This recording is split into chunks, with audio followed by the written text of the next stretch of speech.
அனைவருக்கும் வணக்கம். இன்று செப்டம்பர் 25 என்ன பங்கு சந்தையில் தகவல் சொல்லியிருக்காங்கிறத பார்த்துடலாம். வழக்கமாக டிஸ்க்ளைமர் தான். நம்ம சேனல் முழுக்க ஒரு இன்ஃபர்மேஷன் சேனல். நம்ம சொல்கிறது எல்லாமே இன்ஃபர்மேஷன் தான், ரெக்கமெண்டேஷன் கிடையாது. இது முழுக்க இன்றைய இன்ஃபர்மேஷன். அதுமாதிரி நம்ம சொல்கிற இன்ஃபர்மேஷனில் தவறுகள் இருக்க வாய்ப்பு இருக்குது. ஸோ நீங்கள் கண்டிப்பாக கிராஸ் வெரிஃபை பண்ணுங்கள். உங்கள் செபிஸ்ட் அட்வைஸர்லாம் அட்வைஸ் கேளுங்க, அவங்கள்ட்ட கன்ஃபார்ம் பண்ணுங்கள் நியூஸை. அதுக்கப்புறம் அவங்க விடுங்க. நான் ஒரு செபிஸ்ட் அட்வைசர் இல்லை, நான் ஒரு சாதாரண இன்வெஸ்டர். எனக்கு தெரிஞ்ச தகவலை ஒரு இன்ஃபர்மேஷனை உங்கள்கிட்ட பகிர்றேன். ஸோ இது முழுக்க செய்தி பயிர் மாதிரி இல்லை தகவல் பரிமாற்றம் தான். ஸோ நீங்கள் நம்ம சேனல் டெய்லி பார்த்தீங்கன்னா டெய்லி வீடியோ வரும், உங்களுக்கு பயனுள்ளதாக இருக்கும். ஸோ இது வழக்கமாக டிஸ்க்ளைமர். டெய்லி வீடியோ பார்த்தீங்கன்னா ஸ்கிப் பண்ணிட்டே பாருங்கள். இன்றைக்கி நம்ம வீடியோவில் பார்க்கக்கூடியது டிவெண்டு, ஒரு கம்பெனியோட டிவெண்டுக்கான required, stock split and bonus, order received by listed companies. அப்புறம் இந்த ஐடிஎஃப்சி பேங்க் ரெண்டுமே மெர்ஜர் ஆக வாய்ப்பு இருக்குது. அது அதை பற்றி ஒரு சின்ன அப்டேட்டு. அப்புறம் upcoming board of directors meeting இந்த வருஷப்படி தான் இருக்குது. ஸோ நீங்கள் வீடியோ ஸ்கிப் பண்ணியும் பார்த்துக்கலாம், வீடியோ ஃபாஸ்ட் ஃபார்வர்ட் பண்ணியும் பார்த்துக்கலாம், இல்லைனா வீடியோ சைலண்ட்டாக போட்டுவிட்டு நீங்கள் பார்த்துக்கலாம். உங்களுக்கு எப்படி பார்த்தாலும் நியூஸுங்கிறது ஓரளவுக்கு புரிஞ்சிடும். ஃபஸ்ட்டாக நம்ம பார்க்குறது Procter and Gamble hygiene and health care limited. Current price 16,387, 95 ரூபா டிவெண்ட் ஆல்ரெடி அறிவிச்சிருந்தாங்க. அதுக்கான ரெக்கார்டை வந்து சுற்றி வச்சு சொல்லியிருக்காங்க. அதாவது 18 நவம்பராக இருக்கலாம். கொஞ்சம் ஸ்டார் மென்ஷன் பண்ணிக்க டவுட் இருக்காங்க. ஸோ 18 நவம்பராக இருக்கும். ஸோ செக்டர் பார்த்தீங்கன்னா பர்சனல் கேரில் இருக்காங்க. பிஎன்ஜி அதான் நம்ம Procter and Gamble hygiene and health. அடுத்து நான் பார்க்க செல்வின் ட்ரேடர்ஸ் லிமிடெட். 26 ரூபா கரண்ட் ப்ரைஸ், ஒரு பெனி ஸ்டாக்னாவே இன்றைக்கி ரிஸ்க்குங்கிறத மனசில் ஞாபகம் வச்சுக்கோங்க. அதுமாதிரி அது உங்களுக்கு தெரிஞ்சது தான், ஞாபகம் வச்சுக்கிறதுக்கு என்ன இருக்குது. ஸ்டாக் ஸ்பீட் அறிவிச்சிருந்தாங்க 1:5 இன்றைக்கி அறிவிச்சிருக்காங்க. அதாவது ஃபேசிலி 10 இருக்காது, 2 மாற்றுறாங்க. ஸோ ஒரு ஷேரு 5 ஷேர் ஸ்பிட் ஆகும். அதேமாதிரி போனஸ் அறிவிச்சிருக்காங்க 1:8. அதாவது நம்ம 8 ஷேர் வச்சுருந்தா ஒரு ஷேர் போனஸாக கிடைக்கும். ஸோ நீங்கள் ஒரு ஷேர் வச்சுருந்தீங்கன்னா ஒன்றுக்கு அப்புறம் ஸ்பிட்டுக்கு அப்புறம் 5 ஷேராக மாறும். ஸோ இந்த 5 ஷேருக்கு அப்புறம் உங்களுக்கு அதுக்கு போனஸ் வந்து ரேஷியோ வந்து கொஞ்சம் சரியாக கிடைக்காது. ஸோ அதனால் நீங்கள் 10 ஷேராக வச்சிங்கன்னா உங்களுக்கு ரேஷியோ கிடைக்கும். ஸோ ரேஷியோ வந்து 1:5 ஸ்பிட்டு, போனஸ் வந்து 1:8. அதாவது நம்ம 8 ஷேர் வச்சுருந்தா ஒரு ஷேர் போனஸாக கிடைக்கும். ஸ்பிட் வந்து ஒரு ஷேர் 5 ஷேராக மாறுது. ஸோ ப்ரைஸ் எல்லாமே அட்ஜஸ்ட்மெண்ட் ஆகும். செக்டர் பார்த்தீங்கன்னா டைவர்சிஃபைட் கமர்ஷியல் சர்வீஸில் இருக்காங்க. Selwin traders limited. RPM Infracon limited 909 ரூபா current price, SME category stock. ஒரு 11 கோடிக்கான ஆர்டர் கிடச்சிருக்கு. கொடுத்தது Nayara energy limited. Service care limited 77 ரூபா current price, SME category stock தான். இவங்களுக்கு 3 ஆர்டர் கிடச்சிருக்கு. ஸோ ஒன்று பார்த்தீங்கன்னா 10 கோடியே 80 லட்சத்துக்கான ஆர்டர், இன்னொன்று 32 லட்சம், இன்னொன்று பார்த்தீங்கன்னா 32 லட்சம்.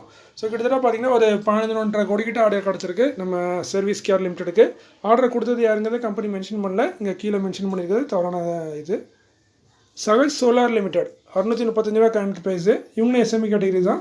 6 கோடியே 21 லட்சத்துக்கான ஆர்டர் கிடச்சிருக்கு. கொடுத்தது Tripura renewal energy development agencies. அடுத்து பார்த்தீங்கன்னா நம்ம ஐடிஎஃப்சி மெர்ஜர் தான். அதாவது நம்ம ஆல்ரெடி இப்போ நீங்கள் எல்லாம் மெர்ஜரெல்லாம் ரொம்ப குஷியாக இருப்பீங்கன்னு எனக்கு தெரியும், அதை கடைசியில் சொல்கிறேன்.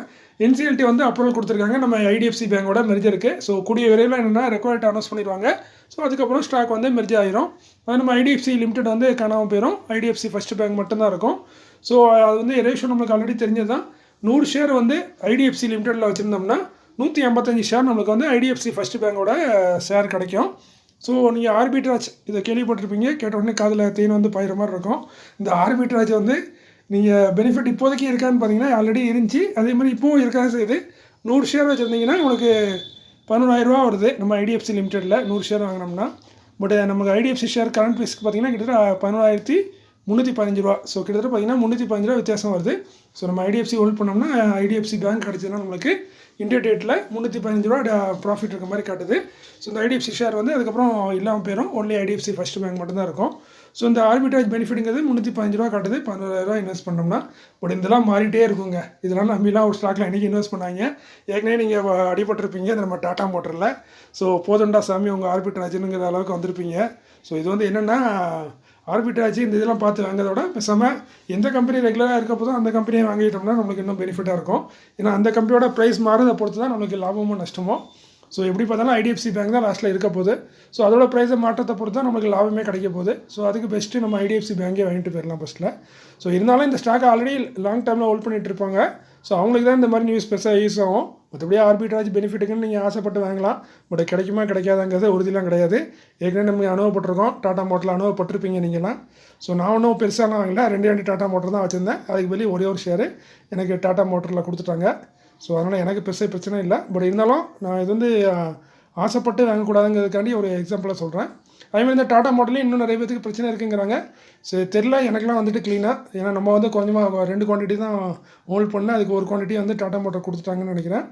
ஸோ நீங்கள் அதிகமாக ஹோல்ட் பண்ணியிருக்கீங்க, உங்களுக்கு நிறைய பிரச்சனை இருக்குது. நிறைய நண்பர்கள் வந்து நிறைய நம்ம சாரோட வீடியோவில் போய் கேட்டுகிட்டே இருப்பாங்க, இது மாதிரி நாங்கள் யாரை போய் கான்டாக்ட் பண்ணுறது. ஆக்சுவலி பார்த்தீங்கன்னா இது வந்து டாடா மோட்டார்ஸோட வெப்சைட்லேருந்து எடுத்த இதான் ஸ்கிரீன்ஷாட் தான். நீங்கள் வேணால் அங்கேயே தேடி கூட பார்த்துக்கலாம். ஸோ இந்த இன்வெஸ்ட்மெண்ட் சம்மந்தப்பட்ட உங்களுக்கு பிரச்சனைகளுக்கு நீங்கள் வந்து கான்டாக்ட் பண்ண வந்து லிங்க்இன் டைம் அந்த வெப்சைட்டை தான் கான்டாக்ட் பண்ணணும். அவங்க தான் இவங்களோட ரிஜிஸ்டாரு.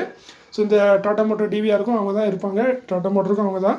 ஸோ அதனால் நீங்கள் இவங்ககிட்ட போய் கம்ப்ளைண்ட் ரைஸ் பண்ணி வேணால் உங்கள் டவுட்டை கேட்டுக்கலாம். ஸோ அவங்களோட மெயில் ஐடி தான் இங்கே இருக்குது, csg_unit@linked linkintimeandco.in போட்டிருக்கு. ஸோ நான் உங்களுக்கு தான் ஜூம் பண்ணி காட்டுறேன். இவங்க வெப்சைட் பார்த்தீங்கன்னா tpclindia.co.in.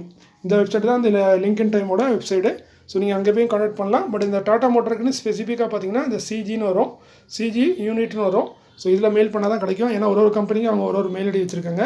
டாடா மோட்டரை செலக்ட் பண்ணிங்கன்னா உங்களுக்கு இந்த மெயில் ஐடி தான் வருது. அதேமாதிரி டாடா குரூப் ஆஃப் கம்பெனிக்கு எல்லாத்துக்குமே இந்த மெயில் ஐடி தான் அந்த கம்பெனி கொடுத்துருக்காங்க, ரிஜிஸ்டர் கொடுத்துருக்காங்க. ஸோ நீங்கள் இதில் போய் உங்களுக்கு டவுட் எதுவும் இருந்தால், கேள்வி இருந்துச்சுன்னா, உங்களுக்கு சரியான ஷேர் கிடைக்கலன்னா நீங்கள் அங்கே போய் கேட்கலாம். மோஸ்ட்லி எல்லாமே அவங்க கரெக்டாக தான் பண்ணியிருப்பாங்க. ரேர்லி தான் 1-2 தப்பு நடக்கும். ஸோ முடிஞ்ச அளவுக்கு அவங்க கரெக்டாக தான் கொடுத்துருப்பாங்க. இருந்தாலும் அவங்க டவுட்டை கிளியர் பண்ணணும், நீங்கள் அங்கே போய் கிளியர் பண்ணிக்கோங்க. ஸோ இது உங்களுக்கு வந்து ஹெல்ப்ஃபுல்லாக இருக்கும்னு நினைக்கிறேன். ஸோ அடுத்து நம்ம பார்க்குறது பார்த்தீங்கன்னா upcoming board of directors meeting may consider. வர இருக்கும் போர்டு மீட்டிங்கில் இது குறித்து முடிவெடுக்க வாய்ப்பு இருக்க மாதிரி சொல்கிறாங்க கம்பெனி. 90% சான்ஸ் இல்லை, 10 இருக்குது, 10% சான்ஸ் இல்லை. கொஞ்சம் கன்ஃபியூஸ் ஆகிட்டேன். NRB bearing limited current price பார்த்தீங்கன்னா 308 ரூபா. 3 ஆகஸ்ட்டில் போர்டு மீட்டிங் இருக்குது. டிவிடெண்ட் கொடுத்து முடிப்போம்னு சொல்கிறாங்க. செக்டார் வந்து ஆட்டோ கம்பெனியில் இருக்காங்க. டிவிடெண்ட் டிஸ்டின் பார்த்தீங்கன்னா போன வருஷம் 2 டிவிடெண்ட் கொடுத்துருக்காங்க. ஒரு 4 ரூபா 10 ரூபா, 4 ரூபா 10 பைசா, 1 ரூபா. ஸோ மேற்கொண்டு 1 ரூபாலேருந்து 4 ரூபா வரைக்கும் டிவிடெண்ட் தரதுக்கான வாய்ப்புகள் இருக்குது NRB வியரிங். அடுத்து நான் பார்க்க தான் இந்த வேதாந்தா, நீங்கள் தமிழில் பார்த்துருப்பீங்க. 479 ரூபா கரண்ட் ப்ரைஸு. 8 அக்டோபரில் போர்டு மீட்டிங் வச்சுருக்காங்க. டிவிடெண்ட் கொடுத்து முடிப்போம்னு சொல்கிறாங்க. டிவிடெண்ட் அறிவிச்சால் அதற்கான ரெக்கார்ட் டேட்டே அனௌன்ஸ் பண்ணிட்டாங்க. 16 அக்டோபர் தான் ரெக்கார்ட் டேட்டு. ஸோ நம்ம 8ஆம் தேதி அனௌன்ஸ் பண்ணுவாங்க. 16ஆம் தேதி வரைக்கும் நம்ம ஹோல்ட் பண்ணியிருந்தோம்னா நம்மளுக்கு அந்த டிவிடெண்ட் கிடைக்கும். ரீசெண்டாக இப்போ செப்டம்பரில் தான் 10ஆம் தேதி தான் ஒரு 20 ரூபா டிவிடெண்ட் கொடுத்தாங்க. ஸோ மேற்கொண்டு என்ன மாதிரி டிவிடெண்ட் தராங்கன்னு பொறுத்து இருந்து பார்க்கலாம். ஸோ நல்ல ஒரு டிவிடெண்ட் கொடுக்கக்கூடிய கம்பெனி தான். ஸோ நல்ல டிவிடெண்ட் வரலான்னு எதிர்பார்க்கலாம். செக்டார் வந்து டைவர்சிஃபைடு மெட்டல்ஸில் இருக்காங்க, வேதாந்தா லிமிடெட். ஸோ இன்றைக்கி இந்த வீடியோக்கு அந்த காணொலியும் உங்களுக்கு பயனுள்ளதாக இருக்கும்னு நம்புகிறேன். மீண்டும் இது போல் ஒரு நல்ல காணொலியில் உங்களை சந்திக்கிறேன். இப்படிக்கு உங்களில் ஒருவன். நன்றி, வணக்கம்.